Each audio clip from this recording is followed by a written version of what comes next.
Hi, everyone. I'm Elaine Quijano. It's good to be with you. Thanks for joining us. Washington is moving forward after the Senate acquitted former President Trump during his second impeachment trial this weekend. 57 senators, including 7 Republicans, voted to convict him on the charge of incitement of insurrection for the January 6th attack on the U.S. Capitol. That's a larger margin than the first Trump impeachment trial and the most bipartisan in U.S. history. Yet it was 10 votes shy of the two-thirds threshold for conviction set by the Constitution. Those 7 Republicans who voted to convict are now facing political pressure back in their home states. We'll have more on that later this hour. The practical impact of the trial, beyond potential precedent for future impeachments, is that former President Trump is free to run for office again in the future. In response to the result, Mr. Trump's office put out a statement saying, quote, "Our historic, patriotic, and beautiful movement to make America great again has only just begun." He added there would be more to share in the months ahead. Meanwhile, President Biden is back at the White House tonight after a weekend with his family at Camp David. The administration made it clear he would not be commenting on the trial. But afterwards, the White House issued a statement calling the Capitol insurrection and its fallout a, quote, "sad chapter in our history." They also pointed to the words of Senate Minority Leader Mitch McConnell, who criticized Mr. Trump despite voting in his favor. Former President Trump's actions preceded the riot were a disgraceful dereliction of duty. There's no question, none, that President Trump is practically and morally responsible for provoking the events of the day. No question about it. Nikole, Killion, and Zeke Miller join me now. Nikole is a CBS News congressional correspondent, and Zeke is a CBSN political contributor and White House reporter for the Associated Press. Welcome to you both. Nikole, Senator McConnell voted to acquit, arguing Mr. Trump's departure from office made the process unconstitutional. Have any Republicans defended the former president's actions and rhetoric around the Capitol attack in any way? Well, certainly the majority of Republicans believe what happened here at the Capitol was wrong, and most of them have embraced that constitutional argument from the standpoint of feeling that because the former president was no longer in office, that simply, you couldn't prosecute the trial going forward. And so in some cases, some people feel that consequently, the former president got off with a technicality, but, you have a number of Republicans who still feel that, like Senator McConnell, the former president could be held accountable in other ways, perhaps through the judicial system, although some Republicans that I've talked to, for instance, like Marco Rubio, won't go so far as to say if they feel that that should in fact happen. In fact, Rubio said, well, that would be up to a grand jury. So not necessarily answering the question directly, but at the end of the day, again, most Republicans really did come down on the side of process, and that's why you saw the vote play out as it did. Well, Zeke, in an interview this weekend, Senator McConnell expressed an intent to move his party past the Trump era. What sort of pushback does he or do other Republicans face when it comes to supporting the former president? It's really the realities of the dynamics within the Republican Party, what we saw play out in 2015 and 2016. Donald Trump, in those primaries, we all remember, never really broke 50%. But he won the plurality of those votes as the rest of the Republican Party was fractured. And that was enough to give him the Republican nomination and send him to the White House and give him command and control over the Republican Party. He still has that. And for Mitch McConnell and other Republicans trying to turn the page on the Trump era, that is not something they can do with just a flip of a switch. That's going to require sort of coalescing the rest of the party around some other sort of politics that is distinct from Trump. Because if the Republican Party, separate from Trump, the non-Trump Republican Party, remains as divided as it has been and has been for really the last 7 or 8 years, Donald Trump and Trumpism will still be a force to be reckoned with, and will still have this powerful influence over the rest of the party. It will play out in primaries, it will play out in legislation, and it will certainly play out in the 2024 election. And that's a challenge for Mitch McConnell and other Republicans going forward. Zeke, I want to take a step back for a moment because on Saturday, we saw House impeachment managers ask senators for the ability to call witnesses, only to decide not to after getting approval. Now, one of those people being discussed as a potential witness was House Minority Leader Kevin McCarthy. He spoke with Mr. Trump by phone on the day of the attack. Zeke, what was that conversation about, and what more do we know about then President Trump's actions on January 6th? Now, we know that was a heated conversation. We've heard that from Republican lawmakers. We've heard that directly from Kevin McCarthy. They documented it in contemporaneous notes and interviews that they subsequently gave. It is a little bit of hearsay. We've not heard from President Trump's side of the story. And we really haven't heard a whole lot from Kevin McCarthy about his side of the story. But certainly McCarthy was talking to other lawmakers. He was around other lawmakers when that call was happening. He was calling the president to ask for help, asking for help to more forcefully condemn the insurrection, the rioters who were at the Capitol, and the president was resistant, and it got fairly heated. This became the substance of some negotiation on Saturday morning and into the early afternoon over whether or not McCarthy and other witnesses should be called. Ultimately, the compromise was reached that sort of the recognition that calling witnesses was probably not going to change any minds, and it would prolong the trial, potentially getting into bumping into the Biden legislative agenda, but they were able to enter into the record one lawmaker's account of that conversation just for posterity's sake at the end of the day. Well, Nikole, lawmakers, meantime, are pushing forward with a commission to investigate the attack more fully.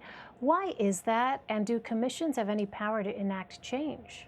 Well, late today, we saw House Speaker Nancy Pelosi announce the establishment of this commission in a letter to Democratic House lawmakers. And she said that this panel should be independent. It should be an outside commission, and it should be one that looks into the causes of the January 6th Capitol attack, as well as some of the issues surrounding U.S. Capitol Police and federal and local law enforcement when it comes to the issue of preparedness and their response. Additionally, she also called for additional funding for member security and safety, as well as security for the Capitol. And, as far as what power a commission like this could have, I mean, certainly the 9/11 Commission was one that did have a lot of influence, was able to subpoena and really dive deep and investigate. And I think at this point, that's what lawmakers want to do. Obviously, the speaker just making this known in a letter to colleagues, but we certainly expect and hope that we will get more information as the process progresses about who potentially could make up this panel, what type of jurisdiction or investigative powers they'll ultimately get. Well, Zeke, now that Congress no longer has official business pertaining to former President Trump, how is President Biden looking to advance his agenda? And what about those calls for bipartisanship, given what we saw play out over the course of this second impeachment trial? It would seem difficult to imagine how things could get done in a bipartisan way, given the nature of the charge, given the nature of the evidence that was presented, and the two very different responses here from the parties. No, I think for President Biden, who has tried throughout the course of this trial to sort of remain above it and separate from that process and say this is, was up to Capitol Hill, he was focused on COVID relief and his American Rescue Plan. That really now returns to the top of his agenda. And we're going to see him traveling a couple of times this week trying to promote it. But it also is going to return to the top of the agenda item on Capitol Hill. The ball right now is in the House's court, while House committees work on under the reconciliation measures, budget reconciliation, to sort of craft that measure, and then they'll kick it on over to the Senate in a couple of weeks. But that really is sort of the challenge for President Biden right now, is getting that legislation through. He's set sort of a rough deadline of the middle of March, which is when the next tranche of sort of unemployment benefits are set to expire, which they've sort of called a March cliff, an unemployment cliff. So that's not just 4 or so weeks away. So that is a pretty aggressive timetable for a package of this size, $1.9 trillion, making its way through Congress. On the bipartisanship question, White House officials are not in active negotiations really with Republicans, trying to get them to support elements of this bill. There's some wrangling on Capitol Hill among smaller provisions. The White House hopes that some Republicans will cross over. They've pointed to the several Republicans that voted to impeach President Trump and then to convict him. But it is likely at this point that this will be a party line vote, and then they'll look to find bipartisanship elsewhere down the line. I want to kind of toss the same question to you, Nikole. So the Senate went into recess after the trial wrapped up this weekend. We heard Zeke just sort of touch on the latest with COVID relief, but I think a lot of folks are wondering, how is it, not just on COVID relief, but on other issues, that Republicans and Democrats will work together to get things done in the wake of what we saw take place with this impeachment trial? Yeah, well, I think it remains to be seen. But at the end of the day, I think you have a number of lawmakers acknowledging you can't ignore the pandemic, right? And so I think, a number of lawmakers acknowledge and agree that this has to also be addressed. And certainly, as Democrats put it, they can walk and chew gum at the same time. And throughout the trial, actually, they were continuing to work on some of this legislation. So it's not like everything just ground to a halt with impeachment, although that certainly was the focus last week. They have kind of been working behind the scenes on moving this COVID legislation forward. And then keep in mind, as far as President Biden's agenda, it's also about resuming, confirmation hearings with some of his nominees. Probably the most notable coming up next week is Attorney General Merrick Garland. So you have that. Where certainly impeachment could hang over that from the standpoint of those who feel that the former president should merit additional, the Justice Department potentially should look into his actions. I mean, that's something certainly potentially that could come up in Garland's hearing. So it certainly does overhang, in the atmosphere here at the Capitol, and will continue to, because the scars are very real. But at the same time, I mean, there is legislation that has to get done and business that has to get done. So to the extent that Republicans and Democrats can work together, certainly, as always, remains to be seen. Well, Zeke, Monday through mid-May is a special enrollment period to sign up for health insurance under the Affordable Care Act. This is part of an executive action by President Biden to offer more Americans coverage during the pandemic. How else is he using his executive power while he waits on Congress?